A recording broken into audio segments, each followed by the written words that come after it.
Welcome in everybody to a Wednesday night edition of the Joe Quills Show. Joe Quills here with you, and oh yeah, I forgot to put on my Tiger Woods shirt on because it'd be fitting with my first topic that I planned for tonight. Because I do feel a bit concussed after everything that happened last night. But anyways, welcome in. It's a Wednesday night with yours truly.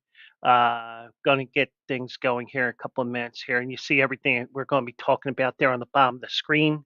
Lil Juan Soto, a little Dak Prescott, a little Bryce Young, and anything else that comes up along the way. So I am in my studio. Well, my studio doesn't look like this. I haven't gotten completely around to getting things done around the apartment here, um, but yeah. So we're here on this Wednesday night, the night after the election, and just to let you know, if you've been waiting more than 4 hours for this. Um, for the show tonight, then you may be entitled to compensation. Contact Dewey, Cheatham, and Hal. but um, but anyways, hope everybody's having a good night there, and you know, uh, you know, bit I don't know, bit in a funk today. A little bit of everything, and um, I thought about this all day, and I was like, how can I talk about last night without turning this into a full political show? Now, the one thing that I've told you from the very beginning is um, if we talk 51% sports, it's a sports show, sports podcast, whatever. So hopefully I won't talk about this too long. And also because I don't like talking politics because especially with the way social media is, and you'll get misguided posts on both sides of the aisle. So I don't care, you know, we're not going to care about if you lean left, you lean right, whatever. It's actually a little bit of story time involved here, but it's all about you know realizing what's going on. And I've thought about a lot of things I could say, and some things I'm probably not going to say because it'll probably violate TOS for Twitch and YouTube and God knows whatever else. Probably violate EVMux TOS as well, and they're just the conduit that I get to distribute my stuff out to everybody. So, but um, and I'm going to break rule number one here. Well, rule number one and number two. Rule number one is don't talk about politics, and you know, and I'm still going to ask that we keep it respectful because I had a conversation with one of my friends today, and the the even though it was like a private discussion that I don't mind talking privately to a certain extent, but I'll keep their name out of it. I'll keep their locality out of it, um, and we'll just say that we'll keep some things vague, kind of like how I like to keep my job at Redacted Company vague.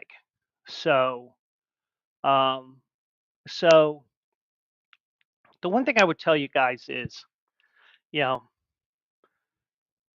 especially this first segment, because of the fact that um, you still see a lot of vitriol and all that shit on X and everything else. So the one thing I'm going to ask is we do keep it respectful, and you know, and we'll see where it goes, and hopefully, especially on Twitch, where I will have control over everything. Hopefully, I don't have to snooze anybody. because this was something I thought about all day. And it was like, do I want to talk about this? Do I not want to talk about this? But I did have a conversation, a text conversation with somebody, one of my friends earlier today, and I thought it was pertinent. So I think it will lead to my expectations in 2028. So we all know what happened. Trump won his second term, a non-consecutive term. So he will be the oldest inaugurated president. He'll be the second president to have non-consecutive terms. Blah blah blah. You know the drill. You know all the news about that. So I was sitting here last night, and the TV that I have, that I call the antenna TV, because I just put the antenna in there. I just watch regular TV here while whether Mike's here on the other side of my camera or over here, or you know, or when I'm streaming alone like I am tonight. So the one thing I will say to you guys is when when I was watching the results come in. Now, mind you, you had an idea things were going to go a certain way. And I say that in that way because of the fact that, you know, in order for Kamala Harris to win, she had to, at the very least, match the numbers that Joe Biden had in 2020. I think we can agree to that. And the numbers weren't matching up. Um, you know, and the one thing I was saying was, and I was in a text with somebody last night, and while I was streaming last night, I was kind of keeping track because, I was, like I said, I was like, if there's breaking news, I'm going to tell you, but, I'm not going to get too political. I was keeping track of what state was which. Well, which state went to whom. Because obviously, what had to happen for Trump was at least one of the states that ended up under Joe Biden had to flip back to him. And I don't pay attention to the the polls of, in a poll in Georgia and a poll in Pennsylvania, or a poll here, or a poll there, or a poll everywhere. I don't pay attention to that shit because we found out with 2016 that those prediction polls don't mean squat. So I don't really pay attention to that. And like I've said a couple times before, I do lean left, but I'm not afraid of voting for a Republican candidate if I need to. For example, in the city of Philadelphia, when it comes to the mayoral election, I have not voted for a Democrat in 24 years. And, well, at least the last five go rounds, because I was not voting for Jim Kenney. He was a crook. I did not vote for Sherelle Parker because I wanted the oh shit moment with David O. And I voted for, actually, I think it's 20, actually, I think it's 7 cycles because I didn't vote for Michael Nutter because I thought he was John Street Jr. And John Street was a mayor before him. He was indicted by the FBI, and he went from a close race to winning by about 40 points. So it's been at least 7 cycles that I have not voted Democrat like my party would suggest in for mayor. Now, the one thing I will say is those party affiliations when it comes to elections only matter when it comes to the primary. So if you like, for example, in 2028, well, you would have a double. It would be wouldn't be working. But let's say you had let's pretend Kamala Harris won, and let's say JD Vance runs or Trump ran again or whatever. The one thing I would suggest everybody to do is, hey, if you really want to vote him out, make sure he doesn't get in, change parties for that primary, then change back. Well, you have a year to change because, once the national election comes around, who gives a shit what party you're at? You don't have to vote for your party when November comes around, but there's many people that will vote Democrat because they're Democrat and Republican because they're Republican in a national election, and that's it. Now, me, I try to keep track of everything, and it's all the BS and lies that you hear on both sides making promises along the way. So I'm going to break rule number 2 here, and it's going to lead to the conversation I had with one of my friends last night. I voted for Harris because I just could not vote for somebody who was convicted of a crime, a felony. So, you know, everybody has their reasons for voting for somebody, you know, and hopefully, most of you that are watching this stream tonight, hopefully you had an educated reason to vote for whoever you chose in whatever race, because there was a lot more than just the presidency on the line. So, I mean, there were U.S. Senate races, U.S. House of Representative races. There were races like in Delaware. I think it was for the governor, but there were numerous races around the country. So, you know, I just hope whether I just hope that if your votes, the people that you voted for won or lost, that you made an educated guess. Now, even I admit that I'd like to have fun with the election, especially when it comes to primary time, because I don't know how the system works with the mail-in ballots. All you see is, oh, here's the warehouse in Northeast Philadelphia, blah blah blah blah blah, wherever it is. I kind of have an idea, but I could be way off. But no, nor do I care because you know what? I'm not the type of person that's gonna. Um, I'm not gonna be the person that as Larry Krasner said yesterday. I'm not going to fuck around and find out. You know, let them do their job. Let them see who got the most votes and put the numbers into a pot with the other numbers throughout the state, and we'll see who wins Pennsylvania. So, so I did vote for Harris, and I got a DM from one of my friends, and I was on my way to the store, so I was chatting every few minutes, and I said, who did you vote for? They said to me, I said, well, I voted for Harris, but I wasn't given the reason why. I wasn't asked why.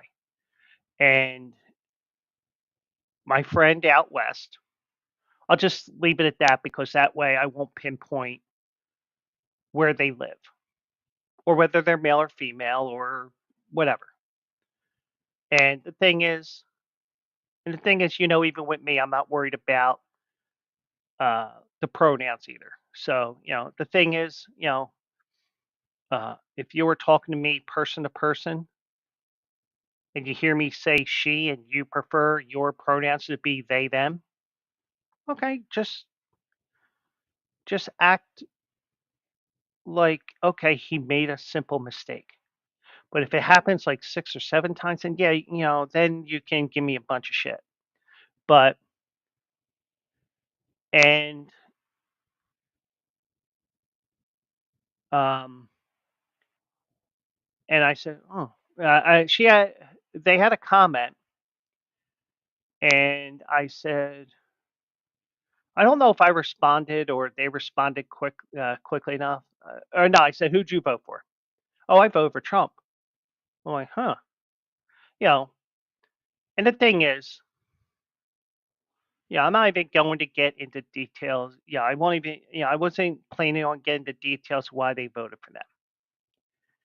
And I don't know if this was something that was. Um, I don't know if this was something that um, was a campaign commercial in their part of the country or not. And they said that, "Oh, I'm afraid that you know I'm a I'm afraid that uh, Kamala is not favorable with the Second Amendment." And I said, "Well, I think she does own guns. I think that's the case, but that person knows that I'm very careful with what I say most of the time." So I ended up, and they gave me reasons. It's like, well, I was this, I was that, I own guns, I have a license. I said, trust me, I appreciate that because me personally, as I lean to the left, I'm not the type of person that says we need to get rid of all guns. Do we have too many out there? Yes. Do we have people that are responsible enough to use them only when needed? Yes. But we also have a shit ton of people that have illegal guns, and you can put two and two together with what happens with that. So the thing is, I didn't ask for the opinion, but they gave it to me right away, and I appreciated that because you know what? It shows that they thought about the issues. Now, granted,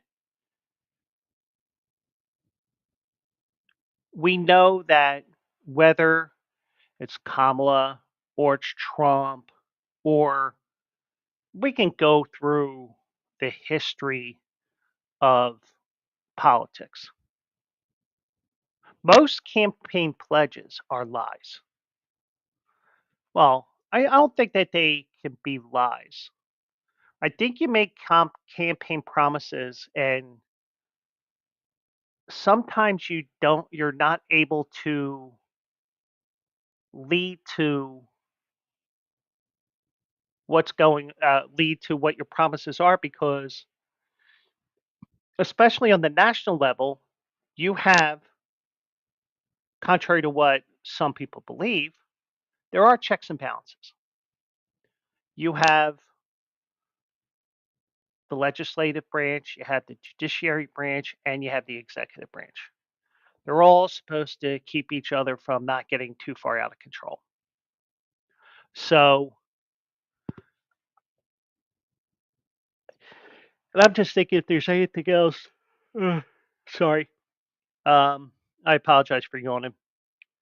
I was off today, but I actually ran to the store earlier today and all that. So, um, let me find the thing and see if I miss anything highlighting the discussion I had. Um,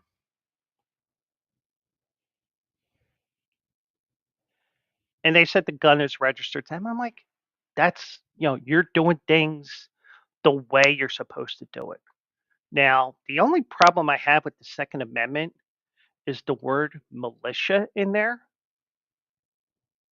but that's a topic for another day that I choose not to get into in public or even on social media. Because you know what? You get, even though you'll have a million people who will actually have an intelligent conversation with me, there's way too many people out there on social media and in the general public who are dumber than a bag of rocks and just hear, for example, make America great again. It's just and you have your reason of voting for your candidate, whether it's the president or it's your House representative or your senator or whatever race was on your ballot. So, and I said some of the things I did say here, and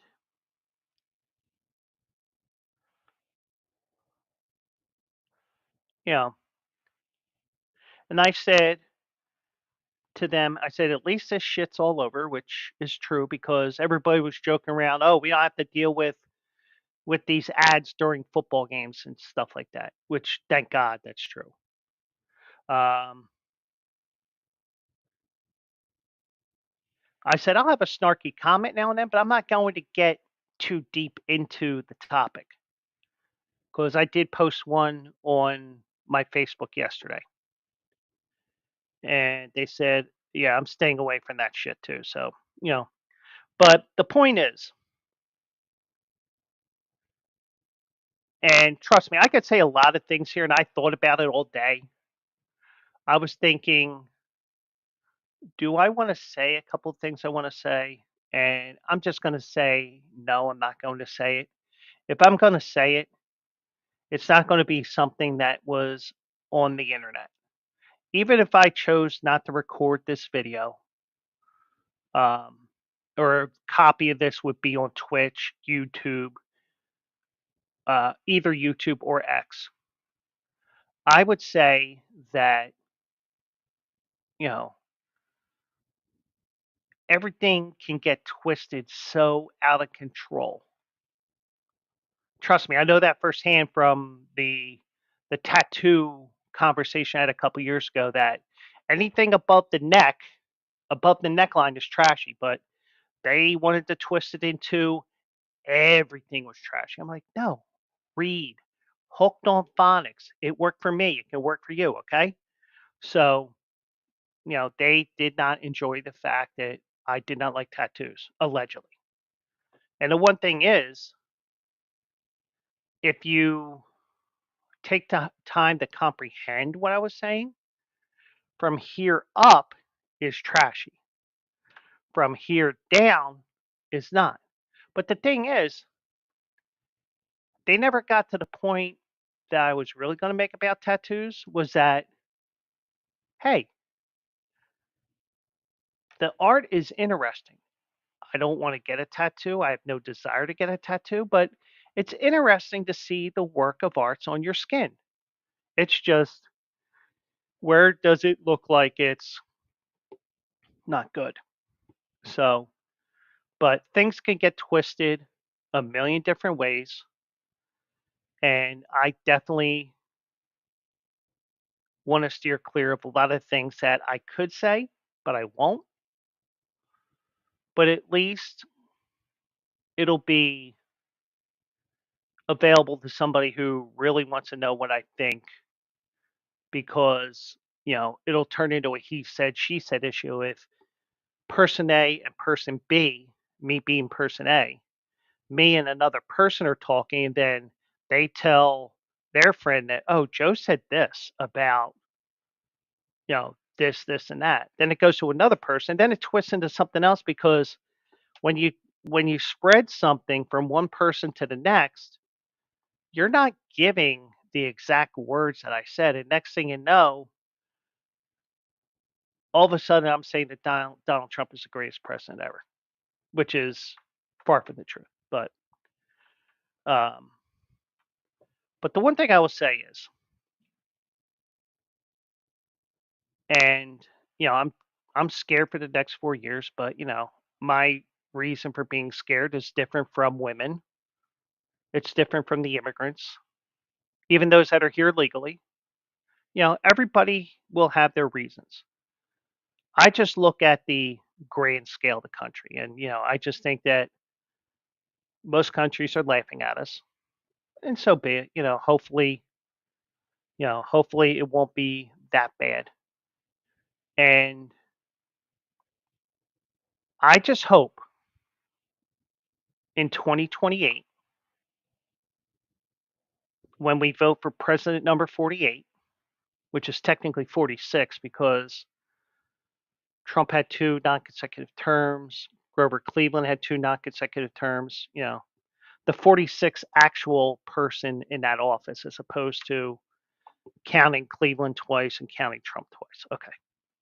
So the one thing I hope, and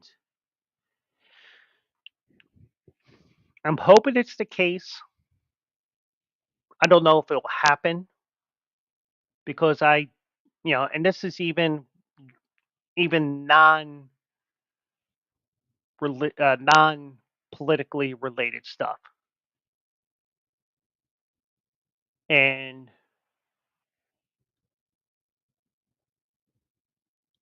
I could just say, oh, a lot of people that are Republicans are idiots. And a lot of Republicans can say, oh, a lot of Democrats are idiots. Well, I've dealt with a lot of customers in my time. They may be Democrat, they may be Republican, they may be independent. I don't know. What am I going to do? Hey, let me see your voting registration. No. I just know that there are a lot of dumb people out there. And I just hope that when 2028 comes around and we vote for president number 48, I hope that we can vote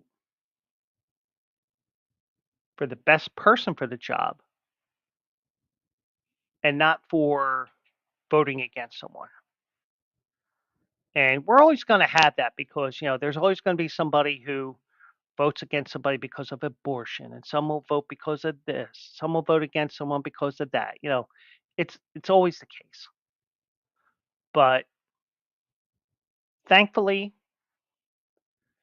we have had, at least the people that I've talked to recently, last night, today,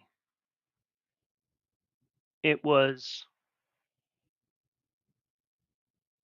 a good conversation because that's what we're missing in this country, good conversation. And I question a lot of people all the time.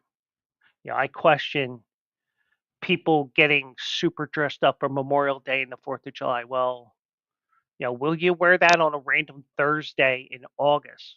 Probably not. You know, I think that we do have a bunch of fake Americans out there.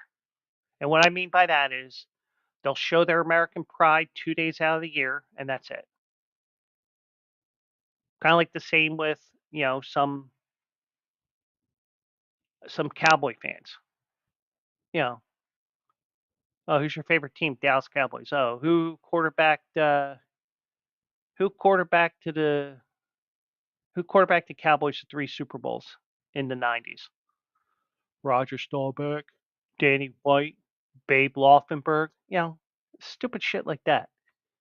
You know, the one thing I would say, I appreciate a good conversation between me and another person. And it's not just in politics. That's what I base this show on, even though it's sports related. And I do have my bad jokes. Not bad as in dirty, but bad as in dad jokes and stuff like that. Punny stuff, punny. That's, after a long day, don't you want to sit back and relax and have some fun? You know, I'll make you think a little bit. I'll spew some facts to you and occasionally tell a bad joke. That's what this show's all about. And that's the way our election should be. State the facts. You know, I voted for so and so because of this, this, and this. Okay. Well, maybe because the Second Amendment was an issue in their part of the country, whereas with me, it was the economy, it was everything else.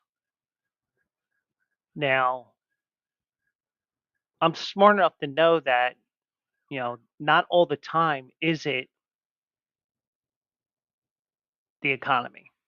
Some people may have a reason to vote for somebody that is not among the top 5 reasons why CNN, MSNBC, Fox News, whatever, you know, their their exit polls, they do them for a reason because that helps you guide those projections.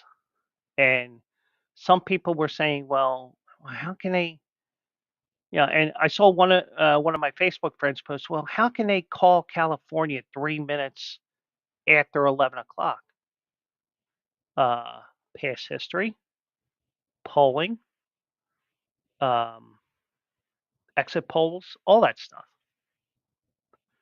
But you weren't complaining when Donald Trump got a couple of the red states in the SEC early on in the night at 7 o'clock, probably. You're like, yes, yes, yes, we're on the board. Yes, think about it. But the only thing I would say is, you know, thank God it's over. Hopefully we can get through the next 4 years. Hopefully we get through it just fine. And those that lean hard to the right are going to say, oh, everything's been fine. I'm skeptical, but even if Kamala had won, I would still be skeptical. So, you know, no one person can fix everything, contrary to what Donald Trump says. Now, granted, he will have the Senate. I think he may have it. He may have the House too. I'm not sure. So everything's going to plan to him because he won. The Senate is his. The House should be his. I haven't looked, nor do I care now because all the big stuff is over. But you know, I just hope that we can learn from this. That when 2028 comes around, we can vote on the best person for the job and not necessarily person because of empty promises on both sides. Because if Kamala had won, a lot of her promises wouldn't be happening. Even though I've been saying since probably 2021 about price gouging, that was one thing I wanted to do when I get home. I wanted to see where I started mentioning corporate greed and price gouging and stuff like that. So, you know, you have price gouging, you have this, you have that, it,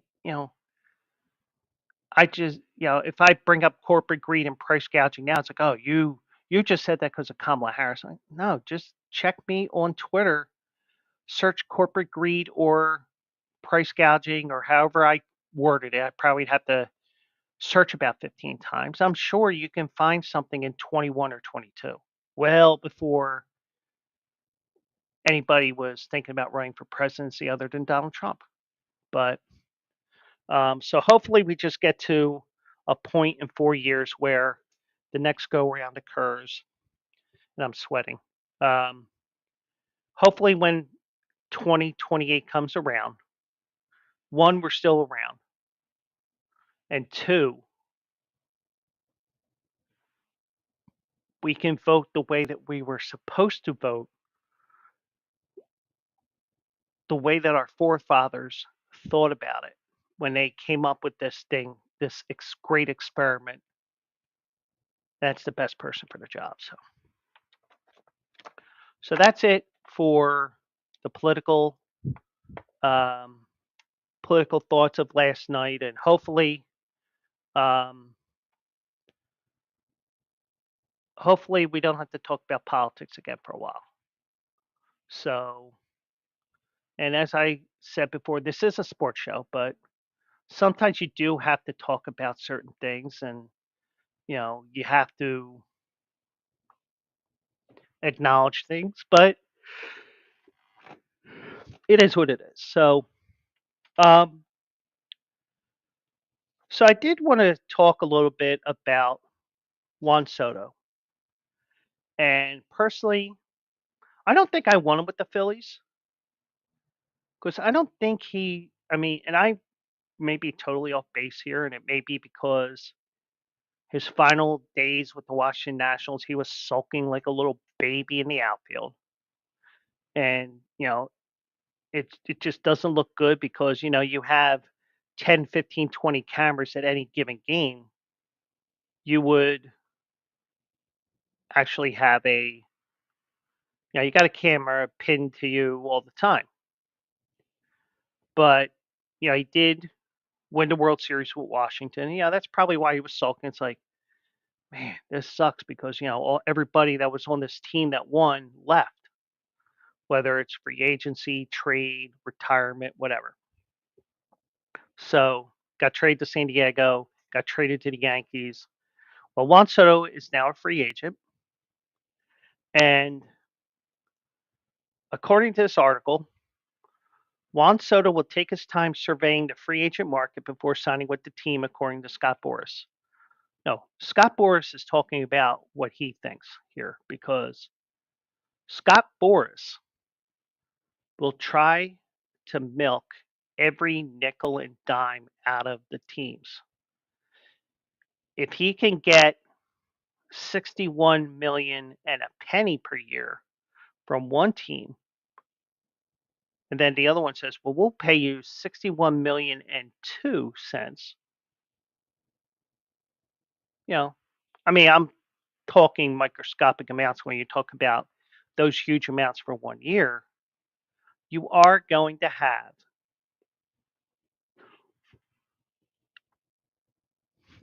have a bidding war for him. And Scott Boras, of course, is going to want to raise the prices of the salaries here. Now, the question is, where does he fall opposed to Shohei Ohtani? And voting for the contract for Shohei Ohtani, because first of all, it's actually $2 million a year, and he gets 68 million a year for 10 years. Um, when they deferred all that money. Now, how Scott Boras will set up the contract for Soto, who knows? We'll find out. But Scott Boras, the last few years, his top guys have not signed right away. I mean, look at Blake Snell. It ended up hurting his season because he got hurt for at the beginning of the year because he didn't go the full spring training. I don't think he played much of spring training, if any. But um, and maybe I'm just reading 2 and 2 and getting 6 or 7 instead of 4. That may be the case as well. But Boris indicated that Soto desires a thorough vetting before making a decision. Okay. Do we take Boris for his words? Or do we say, okay, well, that's actually Scott Boris telling everybody, don't expect them to sign before the new year.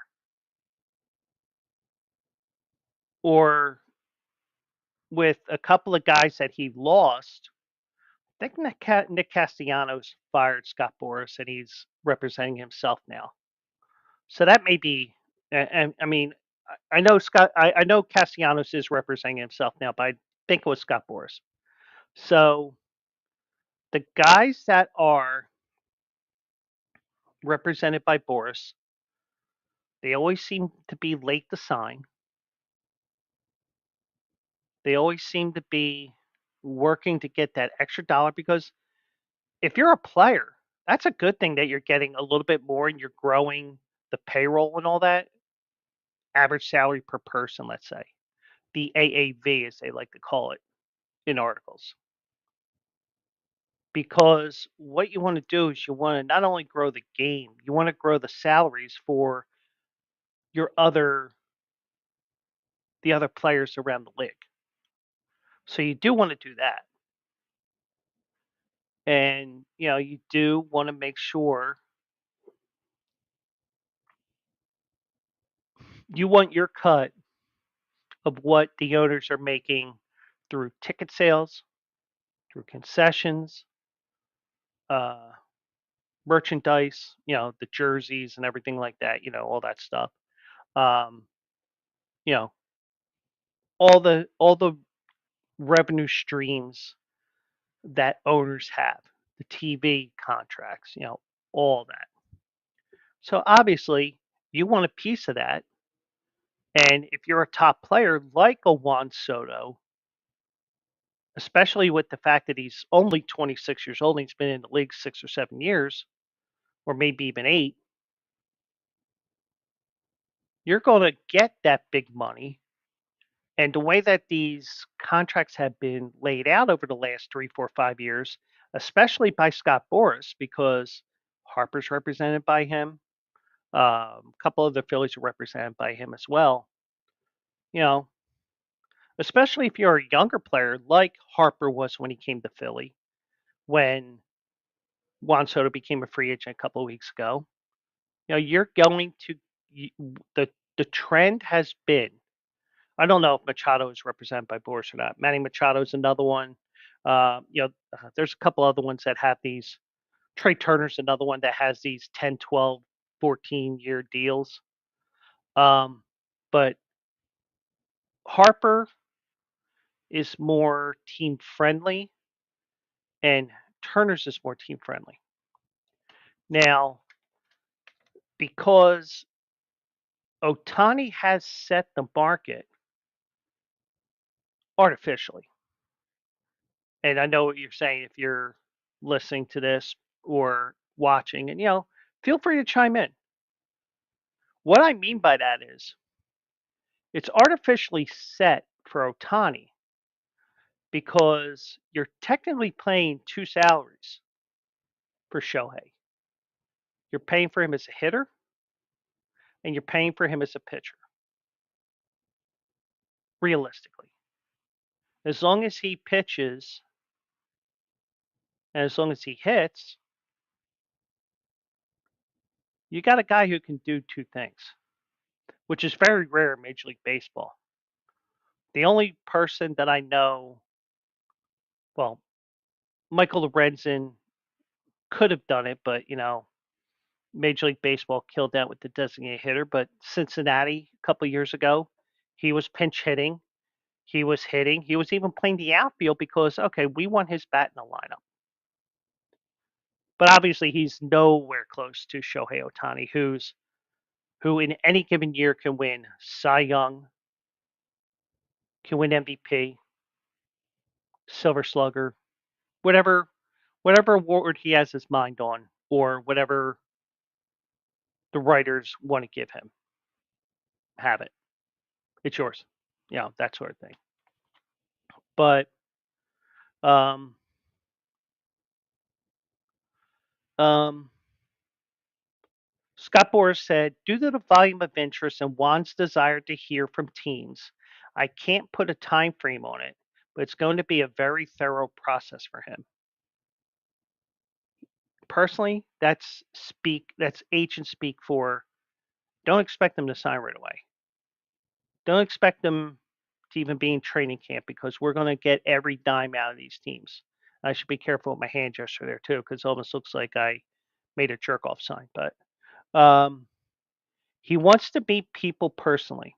He wants to talk with them. He wants to hear from them. Now, if that's the case, I appreciate that he wants to go city to city looking to be, because he knows how important this is because he's making a decision that's pretty much going to shape the rest of his MLB career. Whether it's a 10-year deal he gets, a 12, a 14-year, whatever it is, whatever team he signs with, depending on if there's out clauses in the contract. And, some teams may say, well, We're not giving you that out clause. If you're going to play here and you want 14 years, you're going to be here 14 years unless we trade your ass. So I just think if that's true, and truthfully, I don't trust Scott Boras too much because, you know, the whole lottery thing in Major League Baseball, that's because of him. Oh, teams are tanking. Well, the thing is, because the Sixers did it in the NBA and, other teams are doing it in other sports, the thing is with baseball, most cases that player does not get to the majors for a year or two minimum. There's always exceptions to the rule. Paul Skeens, perfect example. Spent like what, 10 games as a starter down there? Whatever the number is. But, you know, now that statement includes ownership, even for the New York Yankees, for whom he played for in 2024 and hit 41 home runs in a league leading and had a league leading 128 runs scored. So Boris also says he wants ownership that's going to support that they are going to win annually. Well, I know a guy here in Philly who wants his fucking trophy back. So I don't know if the Phillies are in on this. The local bloggers and local media here are saying that yeah, the Phillies are going to be in this. And John Middleton did say if we have to go above the third tax threshold, we will. I don't know, but owners want to meet with Juan and sit down and talk with him about what they're going to provide for their franchise short term and long term. And you're talking about a guy who is going to command 10, 12, 14 years. Does he want an out clause? Does he want this? Does he want that? Does he want new pictures of B. Arthur? Okay, I'm making fun of that, but that was a joke that I slipped in on Monday about new pictures of B. Arthur. But you get the idea.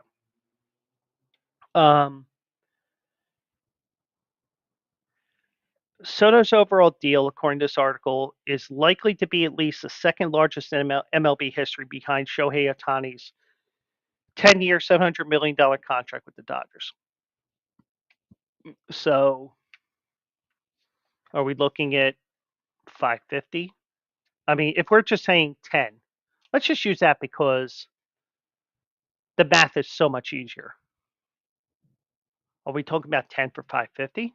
Are we talking 10 for 600? 10 for 650? I don't think he go 10 for 700. I don't think he goes 70 a year. Because also, remember, there's a lot of teams that do not have, that were part of that Bally issue. So a lot of those contracts really fizzled. So you're going to have teams that are not going to be competing as well as the Phillies, the Mets, the Yankees, the Red Sox in a way. You know, you get the idea. So he wants to go where they can win. So he's not going to Colorado. He's not going to the White Sox.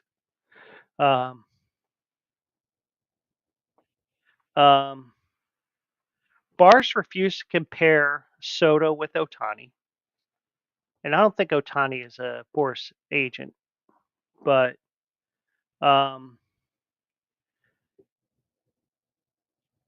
Boras did stress that Soto's age of 26 is a distinctive factor in the team's pursuit of his client. Because if you think about it, I mean, this isn't like pro basketball or pro football where you will see the tread coming off the tire very quickly. Baseball, especially now with the designated hitter, you can use that to your advantage and say, okay, well, Juan, we're going to have you DH this game. Bryce, we're going to have you do this game. Nick, we're gonna have you do this game. JT, you're gonna do this game. And the way that I would do it, if you do not have, if you don't have a guy like Kyle Schwarber, which the Phillies do, and I mean, I understand why he's with the Phillies, and trading him would be a bad idea, even though I suggested it because he only has 1 year left on his contract. The reason why it would be a bad idea is because he is the clubhouse leader. Bryce Harper's the on-field leader. Kyle Schwarber is the clubhouse leader. Same way that Darren Dalton, even though he was, I think Kyle Schwarber's more mellow than Darren Dalton was. And I'm not saying Darren Dalton was what he was is a bad thing because every team is different. You know, every every year's different. Every month is different. Because you never know who's going to leave, who's going to come back. But you know, but I think that you can't really compare the two because Soto only does one thing and he plays outfield and hits. Well, that is technically one thing, even though it's two. Ohtani pitches as well. And the question I have is, what would Ohtani make if he never pitched? Would it be 40? Would it be 45? If he pitched, what would we get? What would he get? Would it be 35? Would it be 40? Would he have flamed out? Because, it just seems like the hitting does take away from the pitching and vice versa because and also the fact that he has had two elbow surgeries. The first one was a confirmed Tommy John. The second one, you could say was a Tommy John, but it was, they put a brace, I think, on his elbow, if I'm not mistaken. But whatever it was, you know, I'm a little concerned with him having two elbow injuries. Now, if it was his right shoulder that he hurt in the World Series, thankfully it was his left. If you're a Dodgers fan, if it was right, I'd be really worried about because shoulder injuries are harder to come back from than an elbow injury, even though maybe an elbow injury will take longer to heal, especially if it's Tommy John. But you know, and according to this article, both New York teams have spoken to Boris already. Not a surprise, especially the Yankees, because the Yankees will start negotiations right away. They probably were negotiating during the World Series, even though Boris isn't a guy that signs extensions, but he could lay the groundwork for this time of the year. At least I would think.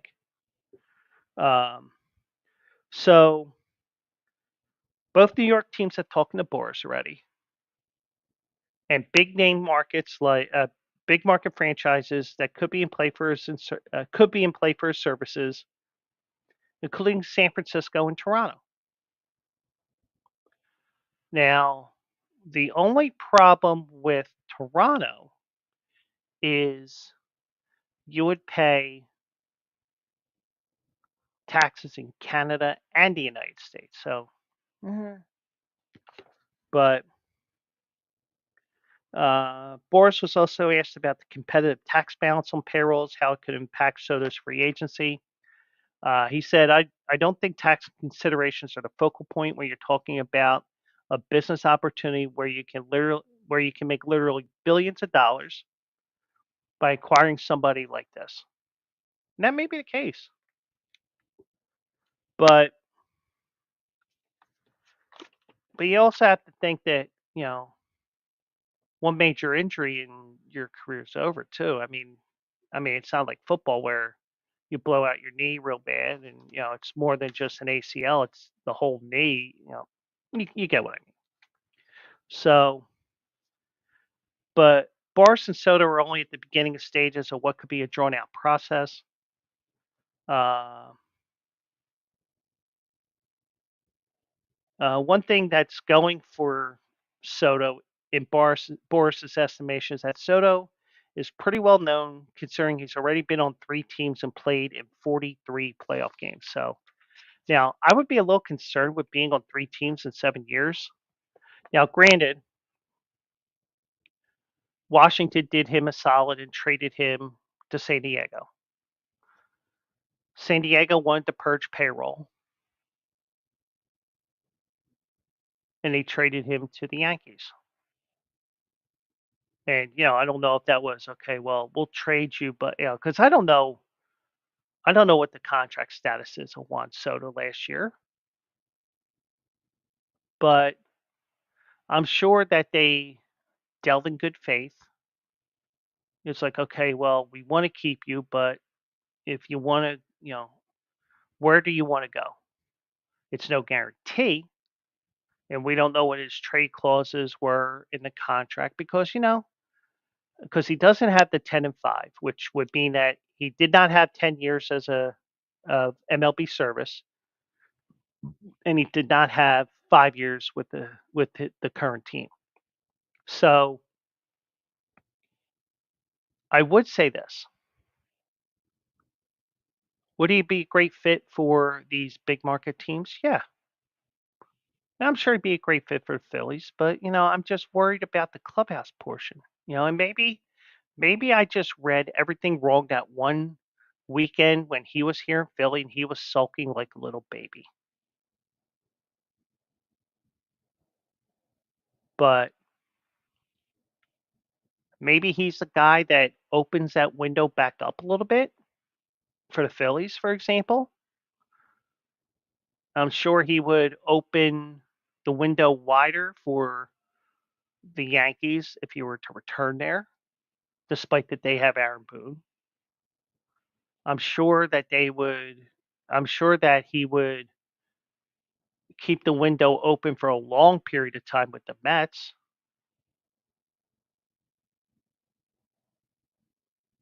San Francisco, but the problem is you have such crazy outfield distances out there. Toronto, you're in that weird stage with Toronto because you don't know what to expect from them. But maybe he's a guy that will help them, and we'll see what is up with that. Um, so we have. I apologize for going in there, everybody. We have two. I have two more stories I do want to talk about here, and feel free to chime in. Um, I appreciate everybody watching on Twitch and on X right now. You can watch me on my Twitch at Joe Quills, on my X at Joe Quills, my YouTube at Joe Quills, and also the Bleacher Brothers as well. So, but one thing I do want to touch base with you on is rebet. And you could bet on Juan Soto next year with whatever team he ends up with here. And it is a social sportsbook app, and you can follow me on there. You can follow others. And I'm going to share the link in the chat here. And it's I find it a fun app, even though I admit I'm not as busy as Toby Schulman is, as Bleacher Bet is, as AJ Johnson is. But, you know, it is a great app. You can bet on all the games. You can bet right now as I pull up the app here.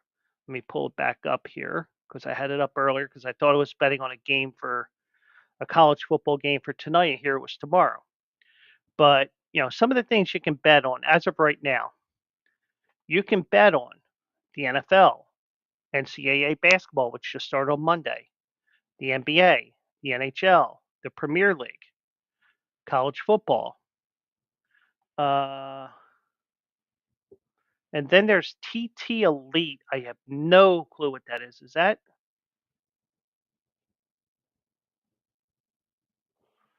that table tennis? I don't know. I'll have to ask SJ what that is because she once bet on table tennis and won. But the great thing about rebet is not only can you know have fun with other people you follow, keep track of their wagers, keep track of yours. You can also do head to head wagers. So let's say, um, and I'm going to give you a pick in about 15 seconds. Well, when I'm done talking about this. And did I play it already? No, I didn't play it. Okay, so I can actually go on there. And I wish I could show you my screen here because I could show you exactly what I'm playing tonight. So, anyways, what you can do is um, with that link that I posted in chat, if you click on that, that is a link that is set up specifically for Bleacher Brothers. And um, if you click on that link, scan the QR code, use that app, use that link, download the app, and go through the whole process. You will get a 100% deposit match up to $100. The code is Bleacher, Bleacher in capital letters. And if you deposit $100, they will give you $100.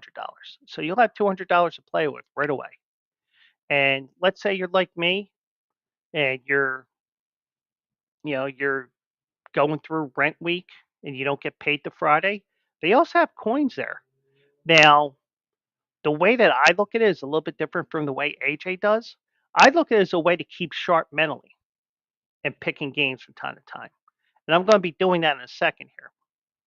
So, um,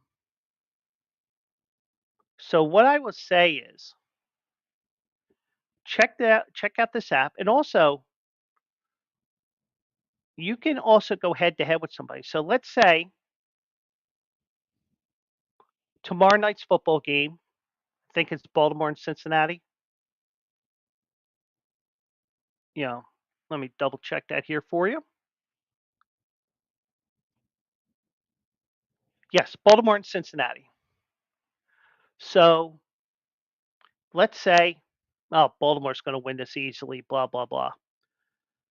You're adamant Cincinnati is going to win that game. We can have a head to head wager, kind of like what they did in Trading Places, where they had the gentleman's wager of $1. Rebet will be the conduit between the two of us, and whoever wins that money. And Rebet doesn't make anything off of these head to head wagers between me and whoever would go against me. And after last week's, you might want to do that because I will get into that tomorrow night on the show. But um, but I will tell you this: it's a fun app. Must be 18 and older. Must be in a state where it's offered, where it's available. 1-800-GAMBLER if you have a gambling problem, and check it out. And just to let you know, the money that that Bleacher Brothers makes off of this will go between now and Thanksgiving to Alex's toy drive, which is part of the Dragon Bike Tour. AJ had his friends on the show from last month from Ocean County, New Jersey, and what that toy drive does is give uh, they give foster children in Ocean County, New Jersey, where AJ's originally from, give them an opportunity to celebrate Christmas. The thrill of opening presents, and I mean, how much fun was it when we were kids, waking up when we believed in Santa Claus, that Santa Claus came and there was all those presents there. They actually give those kids who are foster children, they give them an opportunity to feel loved, to receive gifts. all that. So check out that link that I've shared in the chat.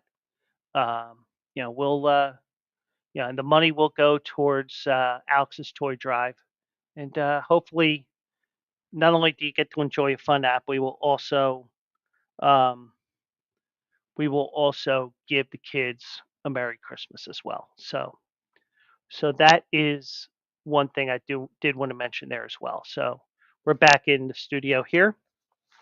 Got an update here on Dak Prescott. It appears he's headed for the IR,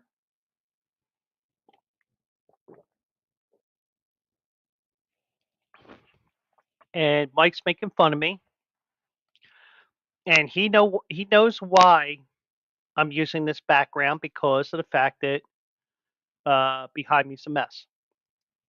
But it looks like daylight saving times at your place. Yeah, it does. But or would you rather me? Let me see here. Let me see if I can find it here. Oh, it's here. Okay. Would you rather have me lost in the woods? I would prefer to be on the beach, even though I would burn like a lobster. We could go out to sea. We could be at a luxurious hotel or resort or whatever. Or we could do what I do every day at Redacted Company and talk to a brick wall. But anyways, I don't have my own background or anything like that, and I don't have the setup like AJ does. And I admit I'm lazy, so you know I don't always have that sort of thing. So it's just me being me. So it looks like that Dak Prescott will likely be out longer than 4 weeks, which may necessitate him going on the IR. Because if you go on the IR, you have to miss at least 4 games. Now he's dealing with a partial avulsion of his right hamstring. And I know you're saying, "What the hell are you talking about?" And trust me, I'm like that too. But that means that part of his tendon has pulled away from the bone. Ow. He's not been placed on injury reserve as of yet. And if he is, like I said, he has to miss a minimum of 4 games, where the earliest um, he would be out until at least December 9th against the Cincinnati Bengals. If the move were to be made this weekend, if you're going to keep him out for more than 4 weeks, it's best to do it now so that if this does heal in 4 weeks, which I don't think it will, you can get him healthy for a playoff run if Cooper Rush does actually do something with the Cowboys. Now, two sources, however, have said that Prescott is likely to need a longer recovery period than 4 weeks. Now, there was an injury like this. And by the way, it was NFL Network that first reported this injury, the the injury, the MRI, all that stuff. Um, in 2022, left tackle Tyron Smith suffered a full avulsion of his hamstring in training camp that required surgery. He missed the first 13 games of the season. So you are looking, if he does not rest this upright or do the rehab or whatever, you're looking at possibly, if this could be an injury that keeps him out the rest of the year. But if he does rehab this properly, he could be back before the end of the year. And Penguin AZ is here as well. Welcome in. Little by little, everybody's showing up now. Getting a ton of looks on X tonight, which is good. Um, now, Cowboys will go with Cooper Rush as their starter in Prescott's absence. Cooper Rush is 5-1 as Dak's replacement, but I kind of remember the game that he lost. Who was it against? Yeah, that's right, the Eagles. And who does Dallas play on Sunday? My team, my town, my Philadelphia Eagles. So, you know, and it's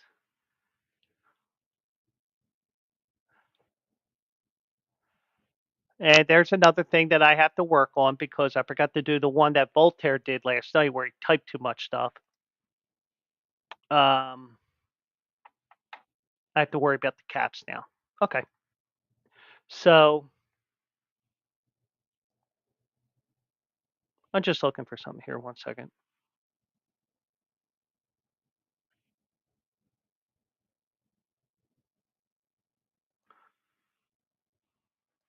So, um, yeah. So Mike, I just have to work on that bot. Um, yeah, I'll worry about that later. So, Cooper's been great. Uh, uh, Cooper's been great getting Dak ready to play. Now Dak, the it'll be a role reversal, blah blah blah, this that and the other thing. But personally, you know, how many times, and Mike can vouch for this as a fellow Eagles fan, how many times have we seen a backup quarterback come into the game? Now, usually it's an injury that brings a quarterback in, not necessarily a backup quarterback starting. How many times has a backup quarterback come in and beaten the Eagles? Too many to mention. So we could be cautiously optimistic here that we will see our Eagles win. And like Mike says, he concurs with me. Too many times that backup quarterback is coming in one. Even though we knew when the Niners played the Eagles in the championship game a couple of years ago, we knew once Purdy was out, it was over. But I want to do one thing here. Um,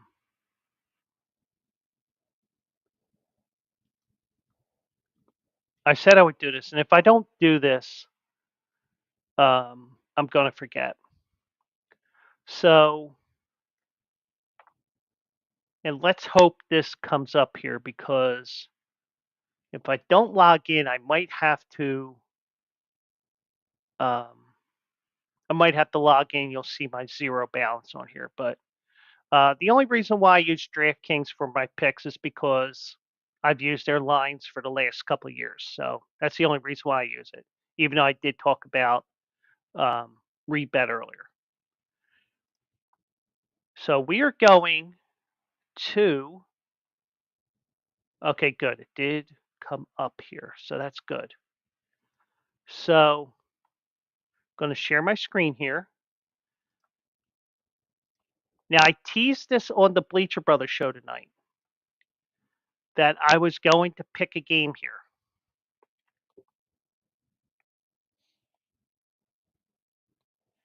Um,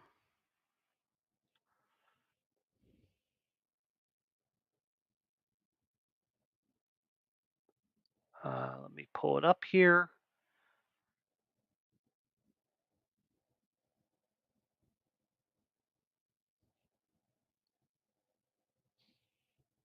Okay, so it's just about the same here. I get like a little bit more juice here because on rebet, Ryder is plus 144 on rebet. Here on DraftKings that I use, and if if some sports book wanted to sponsor me, and have me as their spokesperson. Reach out to me, Joe at BleacherBrothers.com. Um, you know, I'll promote your book. Hopefully, I can give out winners. Trust me, after last week, it can't get any worse. But here's what I'm going to do. There's one game left. I teased this on Bleacher Brothers. I said tonight that I am taking Ryder over San Diego. And I know what Mike is thinking. I know what um,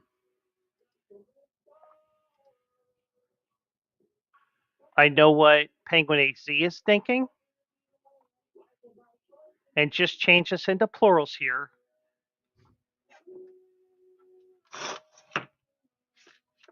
And of course, somebody pulls up into the parking lot here with their music blasting. I'll probably be DMCA'd as a result. So when I bring up San Diego versus Ryder, that budding rivalry, I know what you're saying about these two schools, Mike and Penguin AZ. Who the fuck is that guy? So Ryder lost by 30 on Monday at UCLA. And sometimes what you look for is a drop in class in the horse racing business. And this is a major drop in class. Now, granted, you got Steve Lavin coaching at San Diego, I believe. Let me double check that here.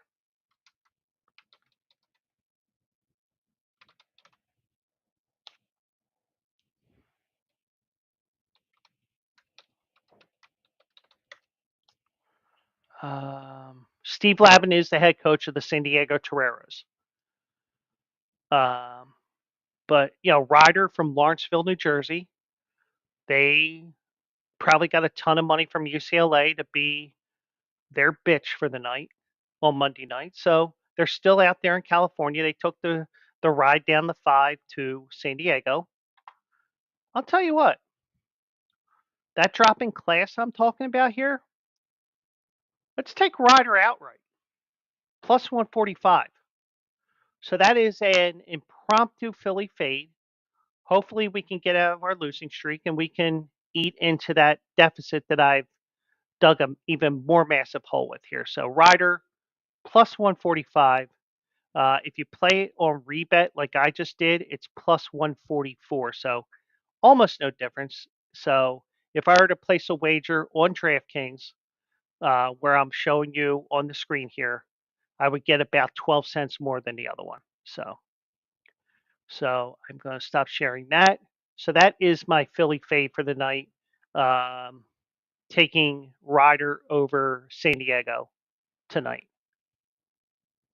And I believe that is on ESPN 8 the Ocho. So one last NFL story here. And,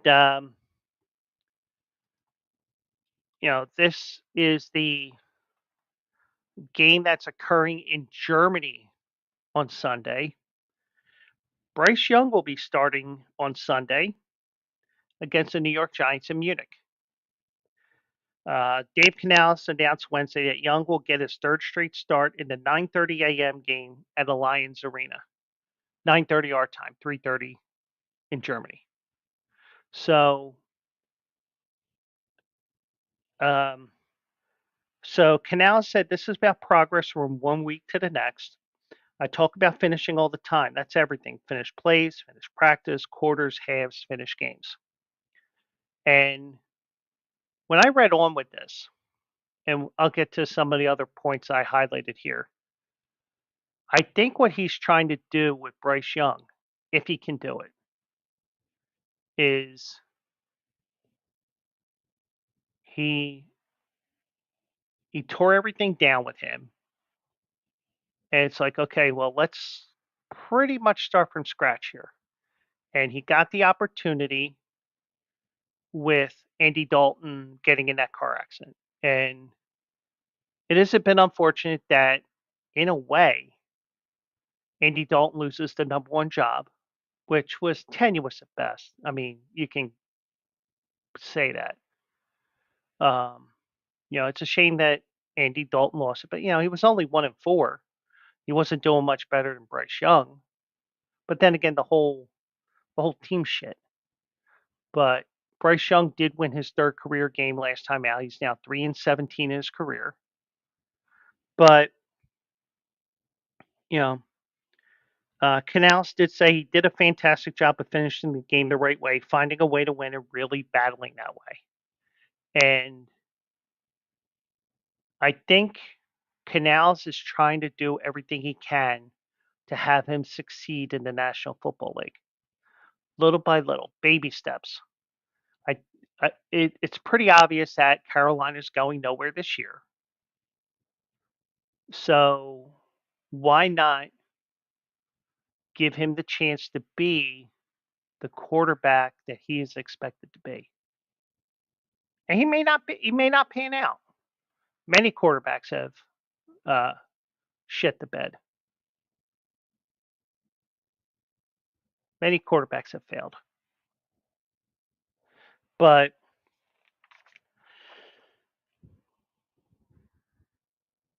um, the general manager, Dan Morgan, also liked what he saw from Bryce Young on Sunday. Um, he also said he never opened the door on discussions to move the top draft pick from last year before Tuesday's deadline. Despite getting calls, he said, I don't want to trade Bryce. But he's not committing long term as of yet either. Every week we're assessing Bryce, taking it day by day, seeing him grow, seeing him develop under coach, and work with him. Now the thing is,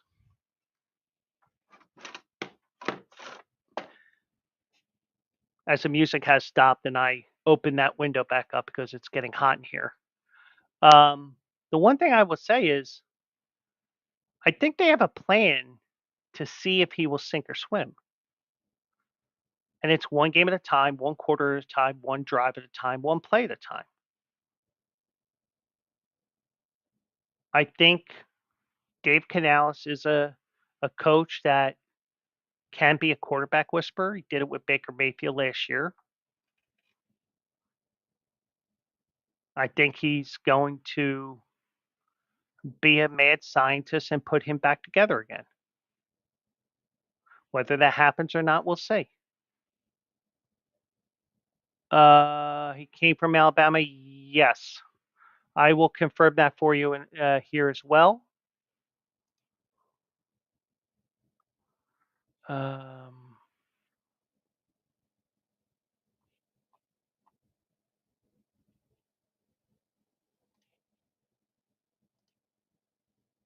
yes, he did play for Alabama. So you were right. And I get him and CJ Stroud mixed up because they were 1-2. That's the only reason why I get them mixed up. But, um, and I think he has the right idea here as well, he being Bryce Young. Um, well, first, um, Dan Morgan said today, every week we're assessing Bryce, taking it day by day and seeing him grow, seeing him develop, be under coach and work with him. We're excited to see him growing every day. We're excited to work with him in the future. So they know that they have 3 years left on the contract. They know that they have to pay him no matter what because rookie contracts are guaranteed. But they're on that rookie pay scale. Um, and Young has the right idea. Obviously, my play being evaluated is out of my hands. I want to do everything I can to help the team win. I know after every week, it'll obviously be an evaluation. And you're going to get evaluated every week anyway, whether you're Patrick Mahomes or Jalen Hurts or Cooper Rush or Bryce Young. you're going to be evaluated no matter what. Um, and Mike says that he would like to see him develop like Bo Nix. Yeah, but also um, Bryce Young is only 5'10" as well. Bo Nix is what, 6'5", 6'6", something like that. So, in a way, you're talking apples and oranges, but you get why I'm saying apples and oranges because you're talking about two totally different quarterbacks, a real tall one and a real short one. I'm surprised he didn't say he was 6 foot just to lie, because in the NBA they lie about height all the time. Allen Iverson was probably 5'10" on a good day, but he was a 6'2" guard from Georgetown, or 6'1" guard, 6'2", whatever he was. Um, so it seems like Bryce Young has the right mindset. The coaches and the general manager have a plan to get him back up to speed. So it's not like they're totally tossing him. They're doing whatever they can for him to succeed, for the whole team to succeed. And the offense revolves around him because he's a quarterback, plain and simple. So also um, with the fantasy world stuff, um, the Panthers are planning on activate rookie running back Jonathan Brooks this weekend. Um, he spent the first 9 games rehabbing an ACL surgery performed last November during his last year with the University of Texas. Canales stopped short of saying Brooks would play against the Giants, but indicated he was trending that way. So sounds like he may play, but if you have him on any of your fantasy teams, I do. Keep an eye on him because he may be active this weekend, and you might have to remove him off of IR like I would have to. So, so that is the issue. That's the story with Bryce Young here. Um, I apologize for yawning. Mm, Uh, just some things I see here. Mookie Betts is set to return to the infield next year for the Dodgers. Matt Leinert's son, he's going to SMU. But one last story here that I see here, and I didn't print it up, so I'm just going to be reading off of my computer here. You remember Rachel Gunn, the break dancer from Australia who was doing all that goofy shit dancing? Well, she had her signature kangaroo bounce. Her signature kangaroo bounce will not be seen on a competitive stage again after the Australian declared that she could not bring herself to battle following the backlash over her Paris Olympic performance. Now, you do have some Olympians who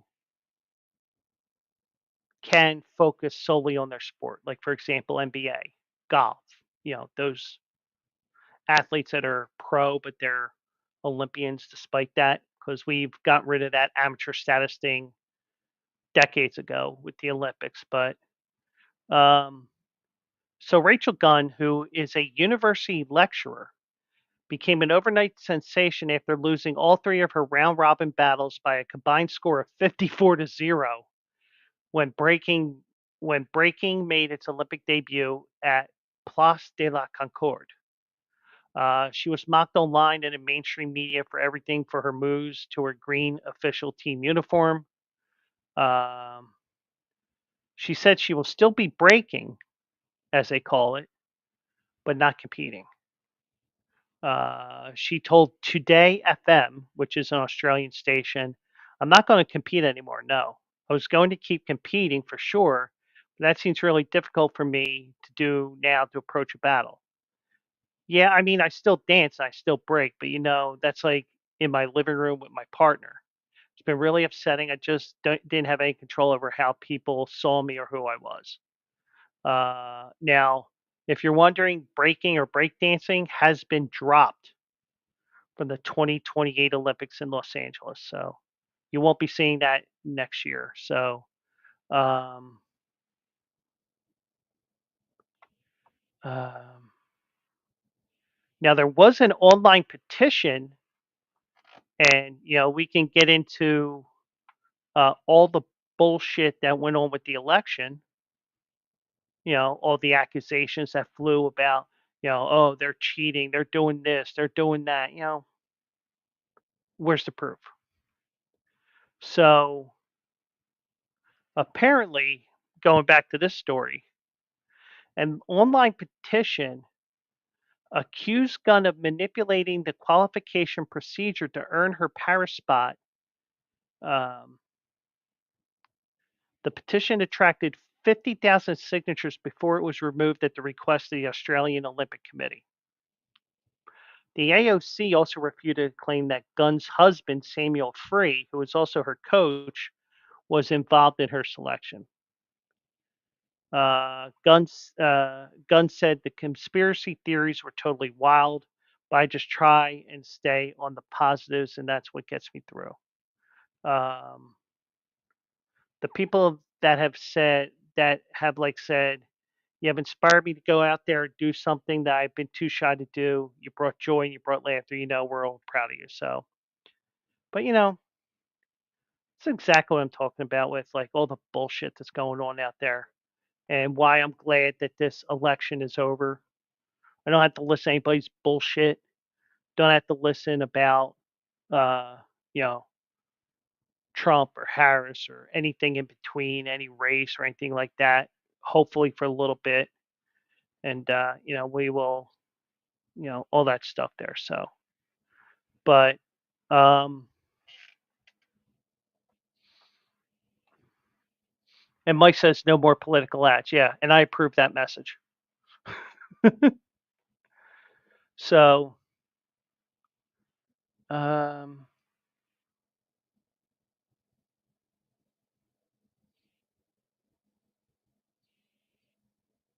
I admit I am so completely out of sorts this week. Um, but it's been a long week already. Um, but thankfully the election is over and we can just do our thing here. Get back to normal life here. Um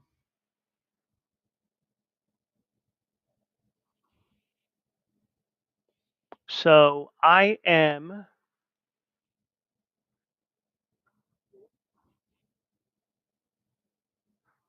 am going to call this a night here, and I do appreciate everybody who uh joined me tonight. Penguin AZ, Mike, everybody on X, anybody who was lurking out there. Just making a note of my wager so I can update.